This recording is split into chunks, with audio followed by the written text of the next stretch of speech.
வணக்கம். இன்னைக்கு நாம ஓஷோ சொல்ல சில ஜென் மற்றும் சூஃபி கதைகளுக்குள்ள ஒரு ஆழமான பயணத்தை மேற்கொள்ள போறோம். ஆமா, நம்மளோட ஆதாரம் ஓஷோ ஜென் கதைகள்ங்கிற ஒரு தொகுப்பு. இந்த கதைகள்லாம் முதல் தடவை கேட்கும்போது சின்ன பசங்களுக்கான நீதி கதைகள் மாதிரி தெரியலாம். ஆனா ஒவ்வொன்றுக்குள்ளேயும் மனம், தியானம், அப்புறம் விழிப்புணர்வு பத்தின பெரிய உண்மைகள் இருக்கு. கரெக்ட். அதை திறந்து பார்க்கறதா நம்ம நோக்கம். சொல்லப்போனா நாம எல்லோருமே உலகத்தை ஒரு குறிப்பிட்ட கண்ணாடியில தான் பார்க்கறோம். ஆமா, நம்மளோட கண்ணோட்டம். ஆனா நம்ம கண்ணோட்டம் மட்டும்தான் உண்மையா? இந்த கேள்வியிலிருந்து தான் நம்ம பயணம் தொடங்குது. உதாரணமா, ஒரு மலை மேல ஒரு துறவி தனியா நிக்கிறத பாக்குறீங்க. உங்க மனசுல என்ன தோணும்? அவர் எதுக்கோ காத்திருக்கலாம், இல்ல தியானம் செய்யலாம். இதே மாதிரி தான் 3 நண்பர்களும் யோசிச்சாங்க. ஆனா அவங்களுக்கு கிடைச்ச பதில் அவங்க உலகத்தையே பார்க்கற விதத்தை மாத்திடுச்சு. அந்த கதையிலிருந்து ஆரம்பிப்போமா? கண்டிப்பா. கேட்கவே ரொம்ப சுவாரஸ்யமா இருக்கு. சரி, அந்த முதல் கதைக்கு வருவோம். அந்த 3 நண்பர்கள் கதை. ஆமா. அவங்க ஒரு மலையுச்சிக்கு போறாங்க. அங்க தூரத்துல ஒரு ஜென் துறவி அசைவே இல்லாம நிக்கிறத பாக்குறாங்க. பார்த்த உடனே அவங்க மனசுல ஒரு கதை ஓட ஆரம்பிக்குது இல்லையா? உடனடியா முதல்ல ஆள் சொல்றாரு, கண்டிப்பா அவரோட நண்பர்களுக்காக வெயிட் பண்றாரு. ஓகே, ஒருவேளை அந்த நண்பர் ரொம்ப சமூகமான ஆளா இருக்கலாம். இருக்கலாம். அவரோட உலக பார்வை அப்படி. ஆனா 2வது நண்பர் அதை ஒத்துக்கல. அவர் என்ன சொல்றாரு? அவர் சொல்றாரு, இல்ல சுத்தி பாருங்க, எல்லாம் புல்வெளி.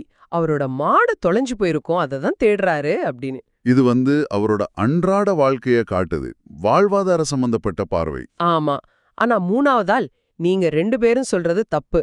அவர் ஒரு துறவி. அவர் அங்க நின்னு தியானம் பண்றாருன்னு சொல்றாரு. ஆக 3 பேர் 3 அலகலகான கண்ணோட்டங்கள். ஆமா. அவங்க விவாதம் முத்தி போய் சண்டையாவே மாறிடுது. சரி, அப்புறம் என்ன பண்றாங்க? கடைசியில உண்மைய தெரிஞ்சுக்கலான்னு அந்த துறவிக்கிட்டயே கேட்கலான்னு மலை மேல ஏறுறாங்க. அவர்கிட்ட போய் உண்மையில நீங்க என்ன செஞ்சிட்டு இருக்கீங்க அப்படின்னு கேக்குறாங்க. ஆமா. அதுக்கு அந்த துறவி சொன்ன பதில் ரொம்ப சிம்பிள், ஆனா ரொம்ப ஆழமானது. என்ன சொன்னாரு? அவர் சொன்னாரு, நான் யாருக்காகவும் காத்திருக்கல, எதையும் தேடல, தியானமும் செய்யல. நான் வெறுமனே இங்கே இருக்கிறேன், அவ்வளவுதான். வாவ், நான் வெறுமனே இங்க இருக்கிறேன். யோசிச்சு பாருங்க, நம்மால அப்படி ஒரு நிமிஷம் இருக்க முடியுமா? எந்த நோக்கமும் இல்லாம, எந்த கதையும் உருவாக்காம, சும்மா இருக்கிறது. கஷ்டம்தான். நம்ம மனசு ஒரு வெற்றிடத்தை பார்த்தா உடனே அதை நிரப்பட பாக்குது. கரெக்ட். அந்த துறவி ஒரு வெற்றி திரை மாதிரி இருந்தாரு. வந்தவங்க அவங்க படத்தை அந்த திரையில ஓட்டி பார்த்தாங்க. அப்போ அந்த துறவி இருந்த நிலையை எப்படி சொல்றது? அதுதான் சாட்சி பாவம் அப்படின்னு சொல்றதா? மிகச் சரியா சொன்னீங்க. அதுதான் விட்னஸிங் கான்ஷியஸ்னஸ். அதாவது நடக்கிறத கவனிக்கிறது, எந்த தீர்ப்பும் இல்லாம. ஒரு பால்கனில இருந்து ரோட்டை வேடிக்கை பார்க்கற மாதிரி. அதேதான். நீங்க எதையும் சரி தப்புன்னு சொல்ல மாட்டீங்க, கிரையா பாக்குறீங்க. உங்க மனசோட ஓட்டத்தையும் அப்படி கவனிக்க ஆரம்பிச்சா அதுதான் சாட்சி பாவம். ரொம்ப தெளிவா புரியுது. நம்ம மனசுதான் யதார்த்தத்தின் மேல கதைகளை சுமத்துது. சரி, இதே விஷயத்த இன்னொரு படி மேல கொண்டு போனா. சொல்லுங்க. ஒரு பேரரசர், நான் இவ்ளோ நல்லது செஞ்சிருக்கேன், எனக்கு சொர்க்கம் நிச்சயம்னு ஒரு பெரிய கதையே அவருக்காக உருவாக்கிக்கிட்டா. அருமையான இணைப்பு. அவரைத்தான் ஜென் குருவான போதி தர்மர் சந்திக்கிறாரு. ஆமா, சீன பேரரசர் வு. அவர் ஒரு தீவிரமான பௌத்தர். ஆயிரக்கணக்கான மடாலயங்கள் கட்டியிருக்காரு. லட்சக்கணக்கான துறவிகளுக்கு உணவு. சொல்லப்போனா அவர் செஞ்ச நல்ல காரியங்களுக்கு கணக்கே இல்ல. போதி தர்மர் சீனாவிற்கு வந்திருக்காருன்னு இப்ப அரண்மனைக்கு கூப்பிடுறாரு. ஆமா, கூப்பிட்டு ரொம்ப பெருமையா அவரோட சாதனைகள் எல்லாம் சொல்லி, குருவே, நான் இவ்ளோ புண்ணியம் செஞ்சிருக்கேன், இதுக்கெல்லாம் எனக்கு என்ன பரிசு கிடைப்புன்னு கேக்குறாரு. இது ஒரு நியாயமான கேள்வி மாதிரி தான் தெரியுது இல்லையா? ஆனா போதி தர்மர் சொன்ன பதில் பேரரசரையே அதிர வச்சிருச்சு. ஒன்னும் கிடைக்காது, நீ 7வது நரகத்துக்கு போக தயாராயிரு அப்படின்னு சொல்றாரு. ஏன் அப்படி? இது ரொம்ப கடுமையான பதிலா இல்லையா? ஆமா, நமக்கே அதிர்ச்சியா இருக்கு.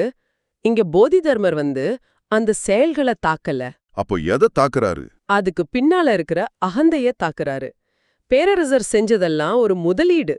நான் நல்லது செய்யறேன், பதிலுக்கு எனக்கு ஸ்வர்க்கம் வேணுங்கிற ஒரு பிசினஸ் டீல். ஓ, ஒரு வியாபாரம் மாதிரி. ஆமா, உண்மையான கருணைங்கிறது ஒரு பூ மாதிரி. அது மனம் வீசுறதுக்கு எந்த பலனையும் எதிர்பார்க்காது. அது அதோட இயல்பு. ஆனா நீங்க ஒரு பலனை எதிர்பார்த்து நல்லது செஞ்சா அது அடிப்படையில ஒரு பேராசை. அந்த பேராசை தான் நரகத்துக்கு வழின்னு சொல்றாரு. இது ஒரு முற்றிலும் புதிய பார்வை. ஆமா, செயல் முக்கியம் இல்ல, செயலை செய்யற மனநிலை தான் முக்கியம். பேரரசர் ரொம்ப குழம்பிடுறாரு. அடுத்ததா, சரி என் மனசு ரொம்ப குழப்பமா இருக்கு, அதை அமைதிப்படுத்துங்கன்னு கேக்குறாரு. இதுக்கு போதி தர்மரோட பதில் இன்னும் விசித்திரமா இருந்துச்சு. ஆமா, அவர் சொல்றாரு, சரி நாளைக்கு அதிகாலை 4 மணிக்கு வா, உன் மனசை என்கிட்ட கொண்டு வா, நான் அதை அமைதிப்படுத்துறேன்னு. பேரரசருக்கு ராத்திரி புறா தூக்கமே இல்ல. மனசை எப்படி எடுத்துட்டு போறதுன்னு யோசிச்சுட்டே இருக்காரு. அடுத்த நாள் காலையில போறாரு. போதி தர்மர் ஒரு தடியோட காத்துட்டு இருக்காரு. எங்கே உன் மனம்? காட்டு, நான் அதை அடிச்சு அமைதிப்படுத்துறேன்னு சொல்றாரு. பேரரசர் உள்ள தேடுறாரு, வெளியே தேடுறாரு, எங்க தேடியும் மனசை கண்டுபிடிக்க முடியல. கடைசியில, குருவே, என்னால என் மனசை கண்டுபிடிக்க முடியலன்னு சொல்றாரு. அதுக்கு போதி தர்மர் சிரிச்சுட்டே, பாத்தியா, நான் அதை ஏற்கனவே அமைதிப்படுத்திட்டேன்னு சொன்னாரு. இது என்ன ஒரு தந்திரமா? இது ஒரு சக்தி வாய்ந்த ஜென் டெக்னிக். ஒரு தந்திர மாதிரி தான்.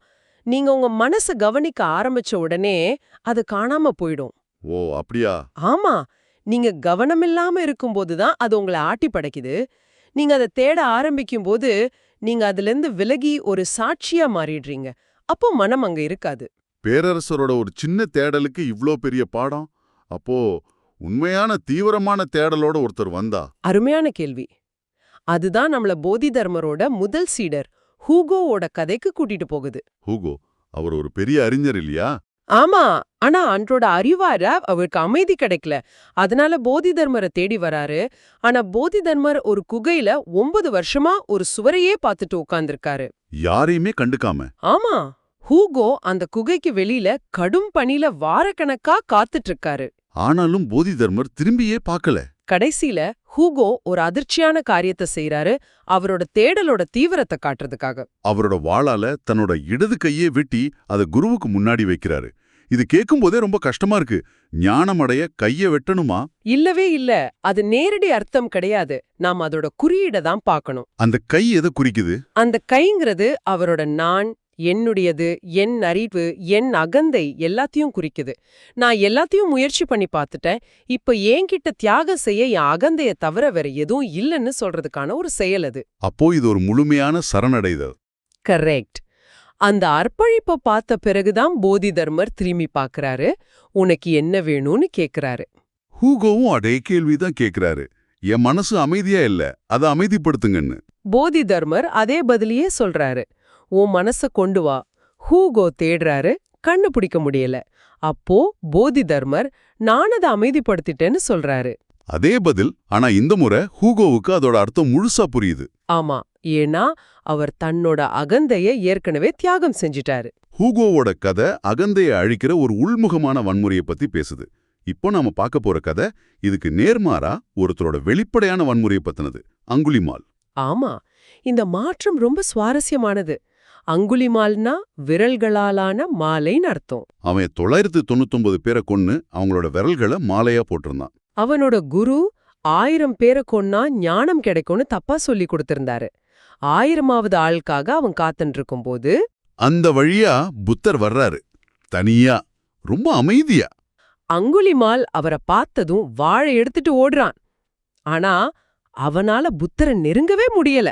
கோபத்துல நில் அப்படின்னு கத்துறான். அதுக்கு புத்தர் நிக்காமலேயே திரும்பி பார்த்து அமைதியா சொல்றாரு, நான் எப்பதோ நின்னுட்டேன் அங்குலிமால், நீதான் இன்னும் நகர்ந்து கொண்டிருக்கிறாய்.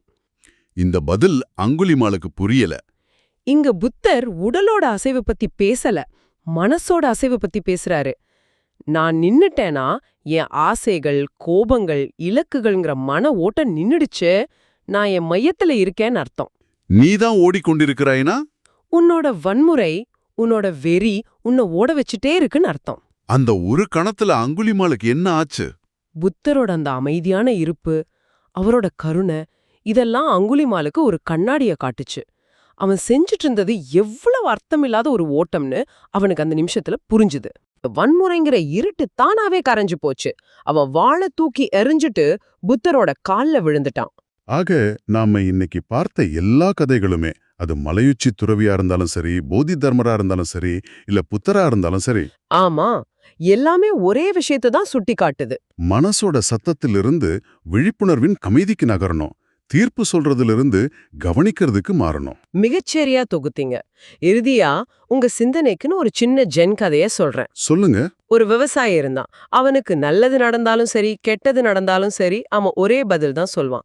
யாருக்கு தெரியும்? இது கதையோட ஒரு பகுதி தான். ஓகே.